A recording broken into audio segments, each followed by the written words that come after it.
ان کے بارے میں ہم پر کوئی پرسش نہیں، ہم جو چاہیں کریں ان کے ساتھ. لہذا وہ چاہتے ہیں world domination, reducing humanity to animals. ان کا جو اکنامک پروگرام ہے تھرو بینکنگ سسٹم، اب یہ ورلڈ بینک ہے، اب یہ IMF ہے، اب یہ ٹرپس کا معاہدہ ہے. پیش نظر کیا ہے کہ پوری دنیا مزدوروں میں کنورٹ ہو جائے، وہ کام کریں کام کریں کام کریں کام کریں، جو کچھ ان کی یافت ہو بینک کے سود کی شکل میں وہ ہم کھینچ لیں. پوری دنیا پہ حکومت ہمیں نہیں کرنی ہے. اگر دنیا میں حکومت کریں گے دنیا میں ریوولٹ ہوگی، محکوم ہمارے خلاف بغاوتیں بھی کریں گے، ہم انہیں قتل کریں گے وہ بھی تو ہمیں کریں گے نا. ہم ان فلسطینیوں کو قتل کر رہے ہیں تو فلسطین بھی تو آتے ہیں سوسائڈ بام کر کے، کبھی 20 کبھی 15 مار جاتے ہیں. تو کیا ضرورت ہے؟ اصل مقصد حکومت سے کیا ہوتا ہے؟ ٹیکسز لینا، ریونیو لینا ہے بس.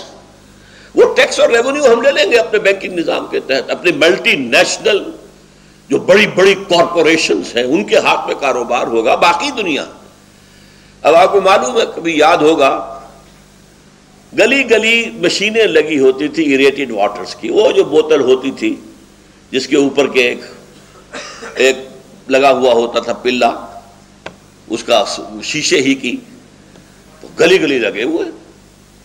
کسی کے پاس تھوڑا سا پیسہ ہے، اس نے لگا لیا ایک پمپ، اب وہ بنا رہا ہے بوتلیں اور بیچ رہا ہے. اب کیا ہے؟ اب آپ صرف ڈسٹریبیوٹر ہو سکتے ہیں.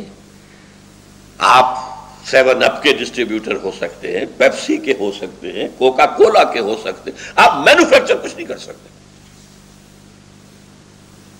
پہلے کیا ہوتا تھا؟ ڈھابے کھلے ہوئے، غریب آدمی نے ایک چولہا جلا کر اس کے اوپر کچھ ڈال کر بیٹھا ہوا ہے جھونپڑی کے اندر، ڈھابا ہے، کھا رہے لوگ. اب ختم. اب 5 سٹار. اور کل میں نے پڑھا ہے کہ دبئی میں 7 سٹار ہوٹل بنا ہے. 7 سٹار، کئی $1000 ایک رات کا وہاں کرایہ ہے. ہم تو 5 سٹارز کو رو رہے ہیں. اب کیا ہے؟ ملٹی نیشنلز ہے، یہ چینز ہیں، پرل کانٹیننٹل ہے، شیرٹن کی چین ہے، ہالیڈے ان کی چین ہے پوری دنیا کے اندر. یہ ملٹی نیشنل. تو یہودیوں کا ایک پروگرام ہے پوری دنیا کی اکنامکس ایکسپلائٹیشن. اور اس میں کیا ہے؟ اصول کیا ہے کہ جیسے اگر آپ گھوڑے کو اپنے تانگے میں جوتتے ہیں تو شام کو اگر آپ نے کچھ کمائی کی تو اس میں تھوڑا سا حصہ اس کا چارہ، اس کو دال ڈالیں گے، کچھ چنا ڈالیں گے، تو اگلے روز جوت لیں گے نا. تو اگلے روز جوتنے کے قابل ہونے کے لیے کچھ نہ کچھ اس کو بھی دو. سبسسٹنس لیول تو اس کو بھی دینا پڑے گا نا. لہذا محنت کرو، مزدوری کرو، تمہیں ویج مل جائے گی، لیکن اس کی ملائی ہم کھینچ لیں گے. World domination through economic exploitation, یہ گلوبلائزیشن ہے. اور اس گلوبلائزیشن کے خلاف اگر ریئیکشن ہے تو یورپ میں ہے، امریکہ. ہمیں تو پتہ بھی نہیں کیا ہو رہا ہے دنیا کے اندر، ہماری اویئرنیس ہی نہیں ہے. ہندی میں کہیں گے ہماری جانکاری ہی نہیں ہے. ہمیں کیا پتا نوع انسانی کی قسمت کے بارے میں کیا فیصلے ہو رہے ہیں. یہ کبھی ڈیووس میں جمع ہو رہے ہیں، کبھی واشنگٹن میں جمع ہو رہے ہیں. یہ گلوبلائزیشن کے لیے کبھی کہیں جمع ہوتے ہیں، کبھی کہیں جمع ہوتے ہیں. کیا ہو رہا ہے؟ سوچ کیا رہے ہیں؟ نمبر 2، یہود کے پروگرام میں کیا ہے؟ Greater Israel. ایک بڑی مملکت ہمیں ضرور بنانی ہے in the heart of the Arab world. یہ گریٹر اسرائیل ان تمام علاقوں پر مشتمل ہوگا جہاں کبھی یہودی رہے ہیں، ایک ذمہ دار اور آزاد قوم کی حیثیت سے. ویسے تو ڈائسپورا میں پوری دنیا میں رہے یہودی نہیں، لیکن اسرائیل، فلسطین، شام، ترکی کا مشرقی اور جنوبی حصہ، مصر کا گوشن یا جوشن جو زرخیز ڈیلٹا ہے، زرخیز ڈیلٹا، اور عراق اور سعودی عرب کا شمالی حصہ جس میں خیبر جہاں یہودیوں کے قلعے تھے اور مدینہ منورہ جہاں 3 قبیلے آباد تھے، ان علاقوں پر مشتمل ایک گریٹر اسرائیل ہمیں بنانا ہے، اس کی طرف پیش رفت ہو رہی ہے۔ عراق فتح ہوا، امریکہ نے کیا تو کہا شیرون نے کہ عنقریب عراق پر ہمارا قبضہ ہوگا۔ تیسری چیز جو ان کے پیش نظر ہے وہ مسجد اقصی اور قبۃ الصخرہ کو گرا کر تیسرا معبد سلیمانی، اسے ٹیمپل کہتے ہیں، 3rd ٹیمپل آف سولومن بنانا ہے۔ پہلا ٹیمپل حضرت عثمان نے بنایا تھا، مسجد، ہم تو مسجد کہیں گے، وہ ٹیمپل کہتے ہیں۔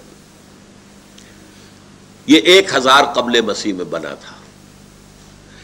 587 قبل مسیح میں نیبوکڈنیزر بادشاہ تھا عراق کا، اسی لیے اسرائیل کو سب سے زیادہ خطرہ عراق سے تھا کہ پہلے بھی ہماری تباہی ایک عراقی بادشاہ کے ہاتھوں ہوئی تھی، نیبوکڈنیزر۔ اس نے ٹیمپل گرا دیا تھا، ریز ٹو دی گراؤنڈ، ختم۔ پھر اسے بنایا 150 برس کے بعد۔ پھر سن 70 عیسوی حضرت عیسیٰ علیہ السلام کے حوالے سے ان کے رفع سماوی کے 40 برس بعد پھر رومیوں نے اسے بھی گرا دیا، ٹائٹس رومی، اردو یا عربی میں تیتوس لکھتے ہیں اسے، توئے، یہ توئے واو سین تیتوس، ٹائٹس۔ اور سن 70 سے آج تک وہ گرا پڑا ہے، تقریباً 2000 برس،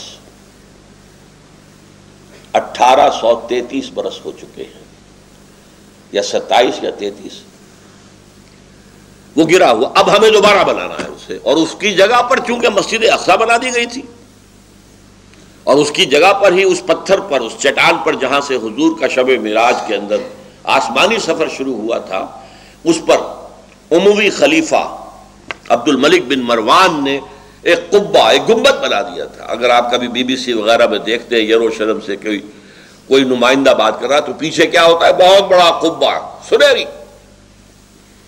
وہ ہے القبۃ الصخرہ۔ ان دونوں کو ہم گرائیں گے اور اپنا تیسرا معبد، تیسرا ٹیمپل تعمیر کریں گے، اور اس میں پھر لا کر 2 کام کریں گے۔ اینیمل سیکریفائس کا دوبارہ آغاز ہوگا۔ یہودیوں کے ہاں سب سے بڑی عبادت جو تھی وہ قربانی کی تھی، نماز کی اتنی اہمیت نہیں تھی جتنی قربانی کی تھی، اور وہ ہیکل سلیمانی میں قربان گاہ پر قربان کیے جاتے تھے جانور۔ اس وقت سے وہ قربانی جو ہے وہ موقوف ہے، نہ وہ ہیکل سلیمانی ہے نہ قربانی ہے۔ تو ایک تو اینیمل سلاٹر، قربانی جو ہے، جیسے ہمارے ہاں عید کی قربانی ہے، وہ قربانی جو ہے دوبارہ شروع ہوگی۔ اور نمبر 2، حضرت داؤد کا تخت جو ہے لا کر جما دیا جائے گا، اور وہاں سے ان کا مسایہ حضرت مسیح نہیں، جس مسایہ کے وہ منتظر ہیں جن کی پیشین گوئیاں تھیں تورات کے اندر، اور ان پیشین گوئیوں کے مصداق حضرت مسیح آئے۔ حضرت مسیح کو انہوں نے مانا نہیں، باسٹرڈ قرار دیا، کافر قرار دیا، مرتد قرار دیا، اور اپنے بس پڑتے سولی پر چڑھا دیا۔ یہ دوسری بات ہے اللہ نے کیا کیا، لہذا ان کی سیٹ ویکنٹ ہے۔ دی مسایہ از یٹ ٹو کم، اور جب وہ مسایہ آئے گا تو وہ اس تخت داؤد پر بیٹھ کر پوری دنیا پر حکمرانی کرے گا۔ یہ ہے یہود کا موقف۔ اور اس میں ایک چیز کا اضافہ کر لیجئے، اس میں انہیں عیسائیوں سے کوئی اندیشہ نہیں ہے، عیسائیوں کو کیپچر کر چکے ہیں۔ اب اگر انہیں نظر آتی ہے مخالفت تو صرف مسلمانوں سے نظر آتی ہے۔ اس اعتبار سے مسلمانوں کے سب سے بڑے دشمن اس وقت دنیا کے اندر یہودی ہے۔ ان کو کہیں قوت، سیاسی قوت حاصل نہ ہونے پائے۔ یہ ہے یہودیوں کا پروگرام۔ اب آئیے عیسائیوں کی طرف۔ عیسائیوں میں سب ایک جیسے نہیں ہیں، لیسو سواء، برابر نہیں ہے سب کے سب. جیسے ہم کہتے ہیں نہ ہر زن زنست و نہ ہر مرد مرد، خدا پنج انگوش یکساں نہ کرد. ان میں جو پروٹیسٹنٹ فرقہ ہے جس کا امام پہلے تھا برطانیہ اور اب ہے امریکہ، اور یہ ایک نسل ہے جس کو کہتے ہیں اینگلو سیکسن. تو ویسٹ کی ایک اصطلاح ہے وائٹ اینگلو سیکسن پروٹیسٹنٹس. یہ سب یہود کے پشت پناہ ہیں، مددگار ہیں، عیسائی. بلکہ یہاں تک کہ یہ یہودی جو مذہبی یہودی ہیں ان سے بھی زیادہ اسرائیل کے اس وقت سپورٹر ہیں. یہ ہمیں بتایا تھا ایک یہودی عالم نے، یہ آج سے کچھ 6 سال پہلے تنظیم اسلامی نارتھ امریکہ کا کنونشن تھا ہوسٹن میں. وہاں ہم نے ایک سیشن رکھا تھا جس میں ایک عیسائی کو ایک یہودی کو بھی بلایا تھا. تو ایک پروفیسر ایمیریٹس بڑا بوڑھا یہودی بھی آیا تھا، ڈاکٹر وشوگراڈ. اس نے 2 باتیں عجیب کہی تھی اور میں پھر اس سے اسی وجہ سے بعد میں علیحدہ بھی ملا. ایک تو میں حیران ہوا کہ اس نے کہا Islam is the ideal religion for whole of mankind except the Jews.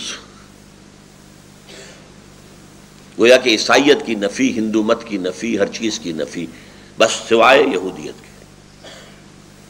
دوسری بات یہ کہی کہ اسرائیل کو تو ہم سپورٹ تو نہیں کرتے، اسرائیل کو تو یہ یہاں کے عیسائی سپورٹ کر رہے ہیں.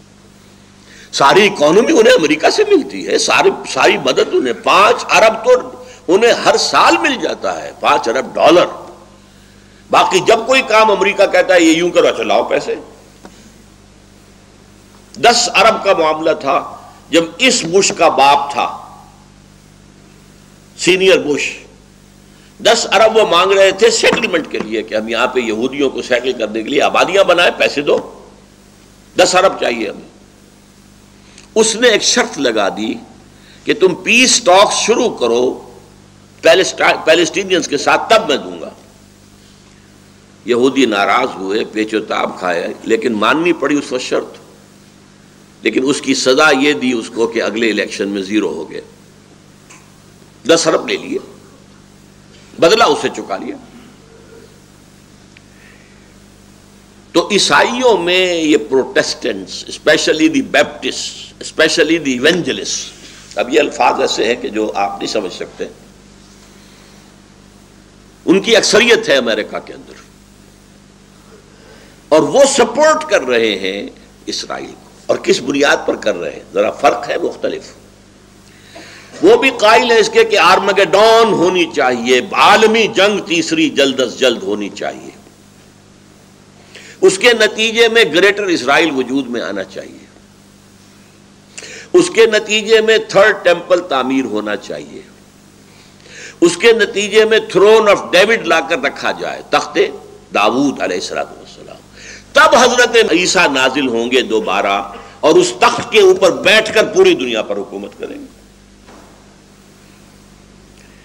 یعنی پروگرام وہی ہے، فرق کا ہے. وہ اپنے مسیح اور یہ اپنے حضرت مسیح جیسس کرائسٹ ان کے منتظر. ان کے خیال میں ان کا مسیح آئے گا، وہ بیٹھے گا تخت داؤد پر. ان کے خیال میں حضرت عیسیٰ اتریں گے، وہ بیٹھیں گے تخت داؤد پر. اور یہ تخت داؤد کس بلا کا نام ہے؟ ریسنٹلی مجھے اس کے مطالعے کا موقع ملا. ایک پتھر تھا جس پر کہ بیٹھ کر حضرت داؤد کی کورونیشن ہوئی تھی، تاج پوشی ہوئی تھی، بادشاہ مانا گیا تھا. ظاہر بات ہے کہ وہاں کوئی تھرون تو تھے ہی نہیں، ایک پتھر کے اوپر بیٹھ کر وہ کام ہوا. اسی پتھر پر حضرت سلیمان کی تاج پوشی ہوئی. وہ پتھر ان کے ہاں چلا آ رہا تھا. سن 70 عیسوی میں جب رومن جنرل نے تباہ کیا ہے معبد کو، تو وہ پتھر لے گیا روم سے وہ چلا گیا آئرلینڈ. وہ بہت بڑی ہے جو کیتھولک جو آبادی ہے، آج بھی جنگ ہو رہی ہے کیتھولک کے اندر اور پروٹیسٹنٹس کے اندر آئرلینڈ میں. وہاں سے وہ آیا ہے انگلینڈ میں. انگلینڈ میں وہ پتھر جب آیا تو 14ویں صدی عیسوی میں اس کو ایک کرسی کے اندر سیٹ کے اعتبار سے بنا دیا گیا. اب وہ تھرون بن گیا، جیسے کہ تھرون ہوتے تھے، لیکن اس کی سیٹ اسی پتھر کی بنی ہوئی. وہ اب بھی موجود ہے، پتھر رکھا ہوا ہے. Westminster Abbey, Westminster ان کی پارلیمنٹ کی عمارت ہے. اس پارلیمنٹ کے ساتھ ایک چرچ ہے، ویسٹ منسٹر ایبے. اسی ایبے میں جا کر کوئی پرنسس، کوئی پرنس کی شادی ہوتی ہے. اسی طرح کرسی پہ بیٹھ کر انگریزوں کا حکمران جو ہے اس کی تاج پوشی کی جاتی ہے. یہ ابھی تک روایت چلی آ رہی ہے. تو ان کا خیال یہ ہے کہ وہ تخت بھی لا کر ہم رکھ دیں گے اس معبد میں کہ جو بنے گا، اور پھر اس پر حضرت مسیح نازل ہوں گے. اب یہ دونوں چیزیں سائیڈ بائی سائیڈ جا رہی ہیں. تھوڑا سا اختلاف اگر ہے تو یورپین جو مین طاقتیں ہیں، یورپ، سینٹرل یورپ کی اصل قوتیں کون سی ہیں؟ فرانس اور جرمنی. باقی چھوٹے چھوٹے ملک ہیں. انگلینڈ وہ ویسے بھی مین یورپ سے تو علیحدہ ہے، وہ تو ایک جزیرہ ہے، اور ویسے بھی وہ زمیمہ ہے یو ایس اے کا. اس حوالے سے یہ جو ہیں یہاں کیتھولک آباد ہے، جو کہ پوپ کو مانتے ہیں اپنا سربراہ. پروٹیسٹنٹس کا کہنا ہے کہ یہ جو اختلاف ہے، جرمنی اور فرانس ایک طرف، عراق کی جنگ کے اندر وہ شامل نہیں ہوئے، علیحدہ رہے. یہ اختلاف صرف سیاسی نہیں ہے، صرف عالمی سطح پر اپنے آپ کو ایسرٹ کرنے کا مقابلہ نہیں ہے، بلکہ یہ اختلاف مذہبی بھی ہے. وہ کیتھولکس ہیں، یہ پروٹیسٹنٹس ہیں. اور پروٹیسٹنٹس جو ہیں یہ کیتھولکس کو کافر کہتے ہیں، انفیڈلز، اور پوپ کو شیطان کہتے ہیں. ان کا ایک رسالہ نکلتا ہے ماناما، فلاڈلفیا سے، امریکہ سے، ٹرمپٹ. کچھ عرصے سے میں اس کو دیکھ رہا ہوں. ان کا کہنا یہ ہے کہ اصل میں اس وقت جو یورپ ایک ہو رہا ہے، یہ معاملہ سیاسی نہیں ہے، مذہبی ہے، اور پوپ اس کے درمیان میں ہے. اصل موونگ جو طاقت ہے وہ پوپ کی ہے. اور یہ پوپ واقعتاً ایسا ثابت ہوا ہے کہ جس نے موو کیا ہے پوری دنیا میں. اس سے پہلے پوپ اپنے گھر میں بیٹھا رہتا تھا ویٹیکان میں، باہر نہیں نکلا. اور یہ پوپ بڑھاپے کے باوجود سخت ترین کہاں کہاں گیا. یہ چاہتا ہے ہولی رومن امپائر دوبارہ دنیا میں ریوائیو کرنا. وہ ہولی رومن امپائر جو پوری یورپ پر چھا گئی تھی، اور افریقہ اور ایشیا کے بھی بہت سے علاقوں کے اوپر چھائی ہوئی تھی، شمالی افریقہ اور مغربی ایشیا.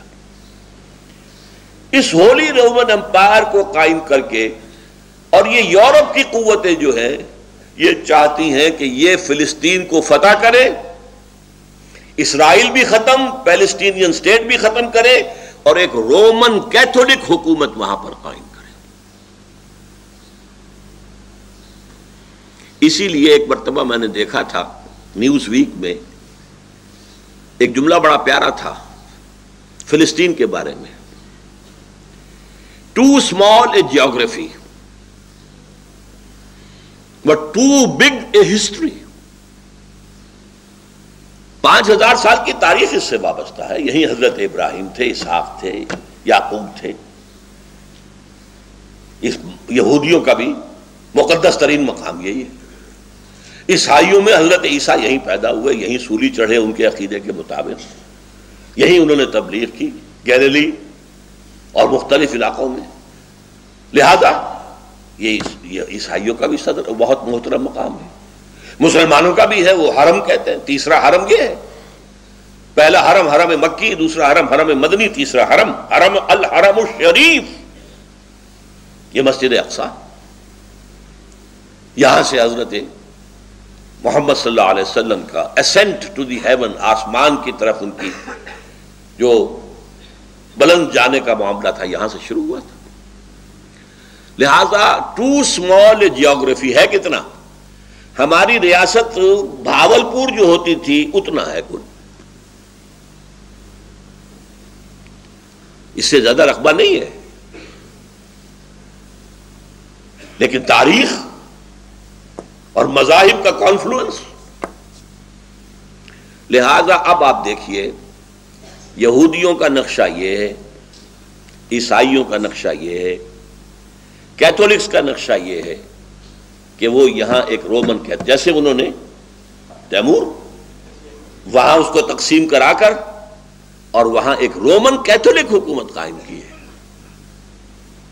نائجیریا میں جو شدید ترین فساد مسلمانوں میں اور عیسائیوں میں ہوئے ہیں، وہاں بھی عیسائیوں کا اصل مقصد ایک رومن کیتھولک حکومت قائم کرنا ہے.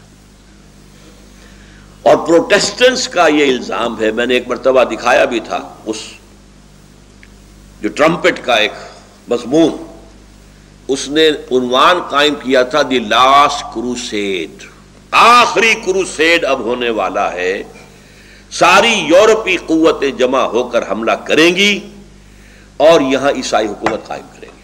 کروسیڈ کس لیے تھا؟ اور نوٹ کیجئے پہلے کروسیڈ کب شروع ہوئے تھے؟ سیکنڈ ملینم، یہ کہتے ہیں 1000 سال کو ملینم کہتے ہیں. پہلا ملینم ختم ہو گیا 1000 سال بعد حضرت عیسیٰ کے. دوسرا ملینم شروع ہو گیا 1001 سے. دوسرے ملینم کے شروع میں کروسیڈ شروع ہوئے اور 1099 میں انہوں نے بیت المقدس کو فتح کر لیا.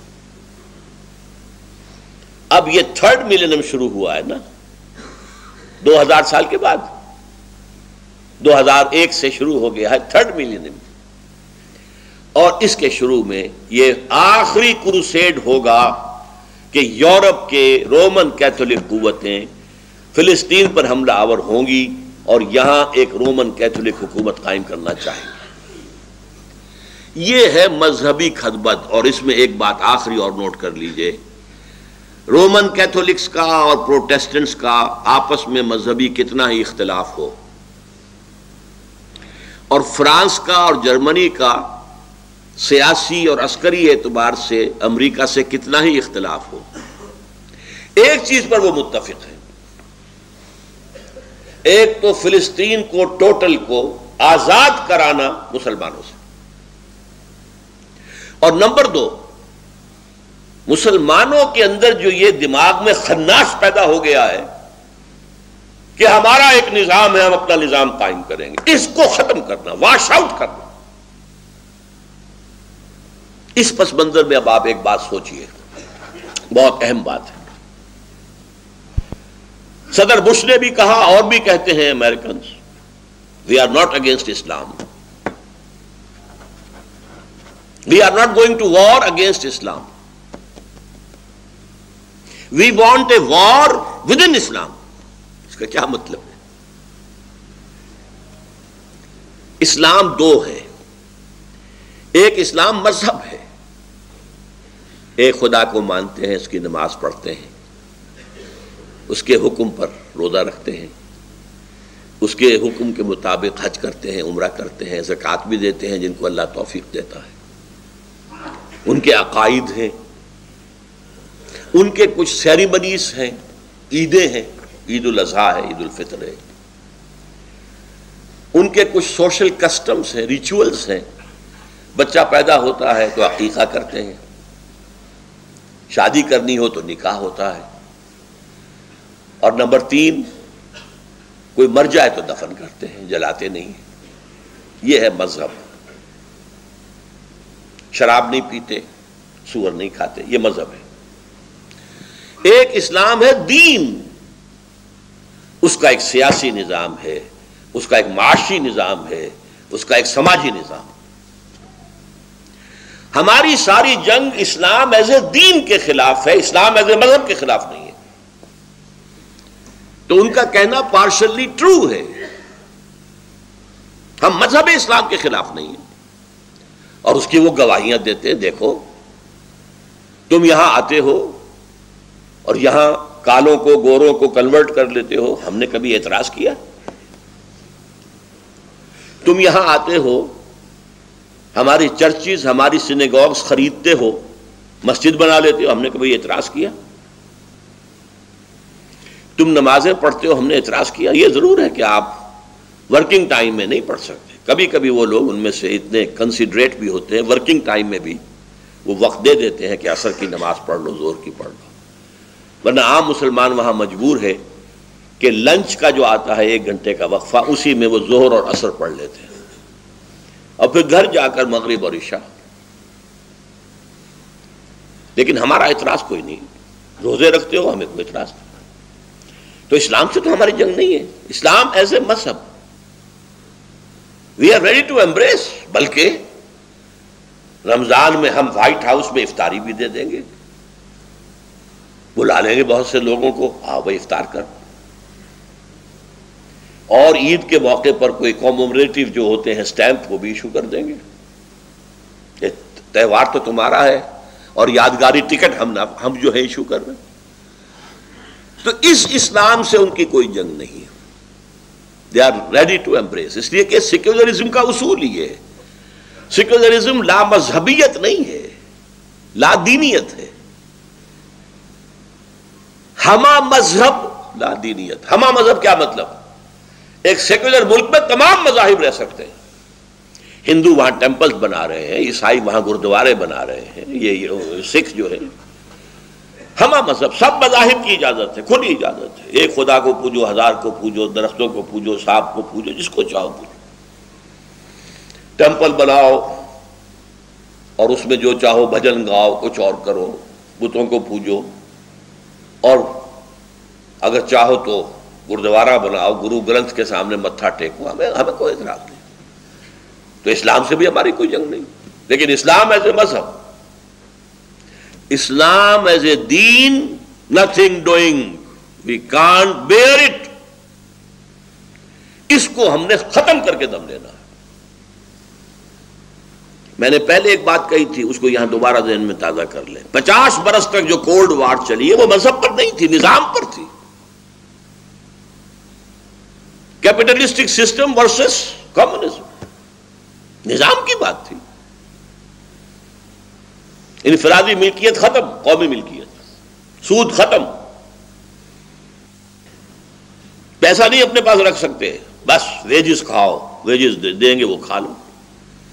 رفتہ رفتہ اجازت دی گئی، تم اپنے گھر کے کسی صحن کے اندر سبزیاں بولو، اور وہ سبزیاں جو ہے اپنے دروازے پر رکھ کر بیچ لو، اس کی اجازت ہے، بس، اور کوئی پرائیویٹ بزنس نہیں، نو فارمز، نو فیکٹری، نو شاپ۔ تو آج اصل میں اس اسلام کے خلاف جنگ ہے جو ڈکلیئر کی جا چکی ہے، اسی لیے کہتے ہیں وار ود ان اسلام۔ اب وہ ٹکرا دینا چاہتے ہیں جو مذہبی تصور والے عناصر ہیں ہمارے ملک کے اندر اور عالم اسلام میں۔ ہمارے علماء کی اکثریت اسلام کو ایک مذہب کی حیثیت سے مانتی ہے، دین کی حیثیت سے اسلام ان کے سامنے ہے ہی نہیں۔ تبلیغی جماعت اسلام کو ایز اے مذہب مانتی ہے، پرسنل پائٹی، نماز، روزہ، داڑھی، ٹخنوں سے اوپر شلوار وغیرہ وغیرہ وغیرہ، نماز اچھی، بہت ہی خشوع و خضوع کے ساتھ نماز ادا کی جائے، اس سے بحث ہے، نظام سے کوئی بحث نہیں، نظام کوئی بھی ہو۔ وہ چاہتے ہیں کہ یہ لوگ جو نظامی ہیں ان نظامیوں کو کرش کر دیں، یہ مذہبی لوگ، لہذا مذہبی لوگوں کو سپورٹ کریں گے۔ اس سے انہیں 2 مقصد حاصل ہو جائیں گے، ایک بات واضح ہو جائے گی کہ مذہب کے خلاف تو ہے ہی نہیں، تو خامخواہ کچھ لوگ جو ہیں بہکاتے ہیں ہمیں، یہ اسلام کے خلاف کہاں ہے؟ ہو سکتا ہے وہ مسجد بنانے کے لیے آپ کو گرانٹ دے دے، انہیں اس میں کوئی حرج نہیں۔ تبلیغی جماعت کے وفود امریکہ میں آئے، چکر لگائے، انہیں کوئی اعتراض نہیں، وہ نظام کی بات نہیں کرتے۔ نظام کی بات کون کرتے ہیں؟ اب یہ میں چاہتا ہوں کہ ذرا آپ سمجھ لیں اصل میں ہوا کیا ہے۔ آج سے نصف صدی قبل، کہیں 300 برس سے، کہیں 200 برس سے، کہیں 100 برس سے، یورپ کی کولونیل پاورز عالم اسلام پر قابض تھیں۔ ہمارے ہاں انگریز تھا، ملایا وغیرہ کے اندر ولندیزی تھے، مصر میں انگریز تھے، شام میں انگریز تھے، شام میں فرانسیسی تھے، عراق میں انگریز تھے، لیبیا میں اطالوی تھے، موریتانیہ اور صحرا جو ہے اس میں اسپینیڈز تھے، وغیرہ وغیرہ۔ یہ جو کولونیل پاورز تھیں انہوں نے ہمیں دبایا ہوا تھا، اور اس وقت ہمیں جو مذہبی آزادی تھی وہ مذہبی آزادی تھی، دین کی نہیں۔ دین تو ان کا تھا، پینل کوڈ ہمارا ہوگا، تعزیرات ہماری ہوں گی، سول کوڈ ہمارا ہوگا۔ زیادہ سے زیادہ انہوں نے رعایت کی تھی ہمارے ساتھ، بہت بڑی رعایت۔ تم اپنے فیملی لاز پر عمل کر سکتے ہو، نکاح جیسے چاہو کرو، طلاق جیسے چاہو دو، سارے فتوے اپنے مولویوں سے لے لو، ہمیں کوئی فکر نہیں ہے۔ ہمارے پاس بھی آؤ گے تو ہم پوچھ لیں گے تم شریعت کا حکم چاہتے ہو یا رواج کا؟ تم رواج کا کہو گے ہم اس کے مطابق فیصلہ کر دیں گے، شریعت کا کہو گے اس کے مطابق۔ محمدن لا ایک پارسی کی لکھی ہوئی کتاب تھی۔ اسی طرح وراثت، تمہیں آزادی ہے، تم صرف بیٹوں کو دینا چاہو تمہیں آزادی ہے، صرف بڑے بیٹے کو دینا چاہو تمہیں آزادی ہے، تم بیٹیوں کو بھی دینا چاہو تمہیں آزادی ہے۔ وہ بھی پوچھ لیا کرتے تھے کہ آپ وراثت کے بارے میں شریعت کا فیصلہ چاہتے ہیں یا رواج کا؟ اور ہمارے بڑے زمیندار کھڑے ہو کے کہتے ہیں رواج کا، شریعت ہمیں نہیں چاہیے، بیٹیوں کو حصہ دے دیں۔ نہیں، بہرحال یہ ہے، حالانکہ یہ بھی سیکولرزم کے خلاف ہے۔ آج امریکہ میں آپ کو فیملی لاز کی اجازت نہیں ہے، وہاں رہیں گے تو ان کے فیملی لاز کے مطابق آپ کو رہنا ہوگا، طلاق وغیرہ کے معاملے میں جو ان کا قانون ہے۔ اور یہی بھارت زور لگا رہا ہے، بی جے پی کے جو ان کا منشور ہے، مینیفیسٹو، اس کا سب سے اہم حصہ کیا ہے؟ CCC، کامن سول کوڈ، خاندانی قانون، فیملی لاز ایک ہوں گے۔ یہ کیا کہتے ہیں مسلمان جب ہمارے ساتھ کہتے ہیں کہ ہم ایک قوم ہے، سیکولرزم ہے، ہمیں سیکولرزم چاہیے، سیکولرزم میں تو قوم ایک ہوتی ہے، قوم ایک ہے تو فیملی لاز ایک ہونے چاہیے۔ یہ کیا نکاح طلاق کے ان کے اپنے حصول ہیں؟ بہرحال انگریز نے ہمیں رعایت دے رکھی تھی کہ فیملی لاز، میرج لاز، اور یہاں تک کہ وراثت بھی تم اپنے مطابق کر سکتے ہو۔ لیکن جب یہ بستر طے ہونا شروع ہوا کولونیلزم کا، ولندیزی چلے گئے ملایا سے، سماٹرا سے جو اب انڈونیشیا کہلاتا ہے، ملیشیا سے، انگریز نے بستر باندھا ہندوستان سے، فرانس نے بستر طے کیا شام سے، برطانیہ کو اٹھا کر پھینک دیا صدر ناصر نے میڈیٹرینین میں، وہ خود نہیں گیا تھا، اٹھا کر پھینکا تھا۔ لیبیا سے چلا گیا اٹلی وغیرہ وغیرہ، موراکو وغیرہ سے فرانس چلا گیا۔ تو ایک خیال پیدا ہوا مسلمانوں کے ایک خاص طبقے میں، ہمارا بھی تو ایک نظام ہے نا، یہ انگریز کا لایا ہوا نظام بھی ایک نظام تھا، یہ فرانسیسیوں کا دیا ہوا نظام بھی ایک نظام تھا، ہمارا بھی تو ایک نظام ہے اسلام کا، ہم کیوں نہ اس کو نافذ کریں؟ یہ اصل میں آزادی کا ثمرہ تھا کہ مسلمانوں میں ایک سیلف کانشیسنس پیدا ہوئی۔ دے ڈسکورڈ اسلام ایز اے دین۔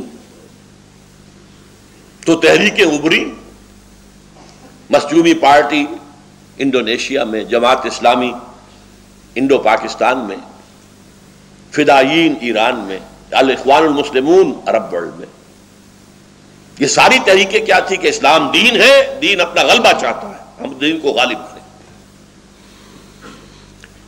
لیکن دو فیکٹرز ایسے تھے جس کی وجہ سے، بلکہ تین، آج تک کہیں کامیابی نہیں ہو سکی۔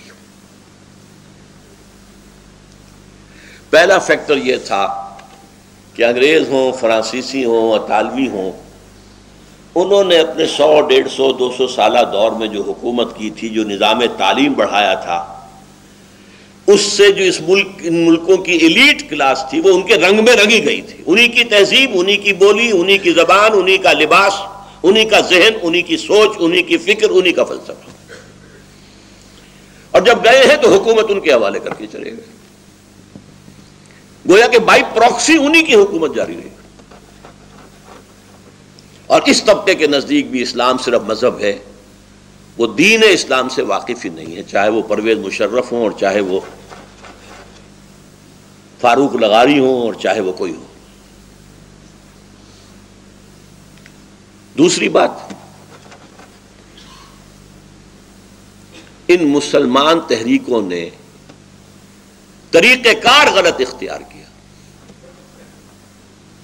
اسلام ایک نظام کی حیثیت سے حضور نے برپا کیا تھا، اور یہ دوبارہ ہو سکتا ہے تو صرف حضور ہی کے طریقہ کار پہ ہو سکتا ہے۔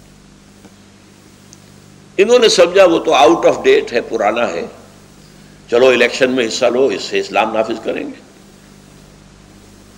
اس میں ناکامی ہوئی تو گولی چلانی شروع کر دی، فلاں کو مار دو، فلاں کو مار دو، سادات کو مار دو۔ سادات مر گیا تو حسنی مبارک آ کے بیٹھ گئے۔ ابھی کل پرسوں میرے پاس ایک نوجوان آیا تھا کہ میرا دم گھٹ رہا ہے، میں چاہتا ہوں پرویز کو قتل کر دوں۔ میں نے کہا تمہارا دماغ خراب ہے، ایک پرویز کو قتل کرو گے تو اور کوئی پرویز آ کے بیٹھ جائے گا، فائدہ کیا ہوگا؟ کہاں تبدیلی ہوئی ہے؟ حکومت فوج کے ذریعے سے کوئی تبدیلی ہوئی آج تک؟ اس اعتبار سے یہ غلط میتھوڈالوجی جو ہے اس نے ان تحریکوں کو کہیں کامیاب نہیں ہونے دیا۔ اب ان دو اعتبارات سے اچھی طرح سمجھ لیجئے۔ نمبر ایک، ہمارے عوام کے ذہنوں پر علماء کا جو تسلط ہے، لہذا وہ تصور دین سے واقف ہی نہیں ہے، وہ اسلام کو ایز اے مذہب جانتے ہیں۔ نمبر دو، یہ جب بستر لپٹے ہیں استعمار کے، تو جو نیچے حکومتیں بنی ہیں وہ انہی کے تربیت یافتہ لوگ تھے، تربیت دادا لوگ تھے، چاہے آئی سی ایس آفیسرز تھے اور چاہے وہ بڑے بڑے لینڈ لارڈ تھے جن کے بچوں کی تعلیم مغرب میں ہوئی ہے۔ پھر پگاڑا صاحب بھی تو، یہ دونوں بھائی لے جائے گئے تھے ان کے والد کو پھانسی دینے کے بعد انگلینڈ میں، وہاں ان کی تربیت ہوئی ہے نا۔ اور بھی جتنے بڑے بڑے جاگیردار ہیں ان کے بچے تو وہاں تربیت حاصل کر کے آتے ہیں جہاں سے ان کی برین واشنگ کر دی جاتی ہے۔ اور تیسرے، دینی تحریکوں کی غلط میتھوڈالوجی، یا بیلٹ یا بولٹ، دونوں غلط، یکساں غلط۔ اب میں اپنی گفتگو ختم کر رہا ہوں اس بات پر، اس پورے پس منظر میں یہ بات واضح ہے کہ اس وقت اسلام اور مسلمانوں کا مستقبل بہت تاریک ہے، بہت تاریک ہے، بہت تاریک ہے۔ امریکہ جیسی سپر پاور، عالمی تہذیب کے 3 لحاف اور دینی مذہبی سطح پر عیسائیت اور یہودیت کا گٹھ جوڑ اور دشمنی اسلام سے، اور تیسرا اس ٹرائنگل کے اندر شامل ہو گیا ہندوستان، مشرکین، ان کی قوت، ان کی طاقت، ذرائع ابلاغ پر ان کا قبضہ، نظام تعلیم کو اب جو نیا رنگ دے رہے ہیں این جی اوز کے ذریعے سے، ان سب کے ہوتے ہوئے الرغم اسلام ایز اے دین کم سے کم مستقبل قریب میں اس کا کوئی امکان نظر نہیں آتا۔ ہاں، اسلام ایز اے مذہب وہ باقی رہے گا۔ ملا کو جو ہے ہند میں سجدے کی اجازت، ناداں یہ سمجھتا ہے کہ اسلام ہے آزاد۔ اسلام آزاد نہیں ہوگا، ہاں مذہب اسلام موجود رہے گا۔ البتہ یہ صرف مستقبل قریب کی بات ہے، مستقبل بعید میں کیا ہونا ہے؟ ناز اتنا نہ کریں ہم کو ستانے والے، اور بھی دور فلک ہیں ابھی آنے والے۔ Tables will be turned. یہ کب ہوگا، کیسے ہوگا، اس موضوع پر اب میں گفتگو کروں گا۔ میرا آج کا جو ہے خطاب، اس کے ویڈیو یا آڈیو آپ حاصل کریں، دوبارہ سنیں، 12 سنیں، بار بار سنیں، لوگوں کو سنائیں، تاکہ انہیں جانکاری ہو، انہیں معلوم ہو دنیا میں ہو کیا رہا ہے، کون سی قوتیں ہیں، اور اسلام بطور دین کس دور سے ہدف بن چکا ہے۔ ان تمام ورلڈلی پاورز کا، چاہے وہ امریکہ ہے اور چاہے وہ یورپ کا سینٹرل حصہ، ان سب کا ٹارگٹ اسلام ایک دین کے اعتبار سے ہے۔ اقول قولی ھذا واستغفر اللہ لی ولکم ولسائر المسلمین والمسلمات۔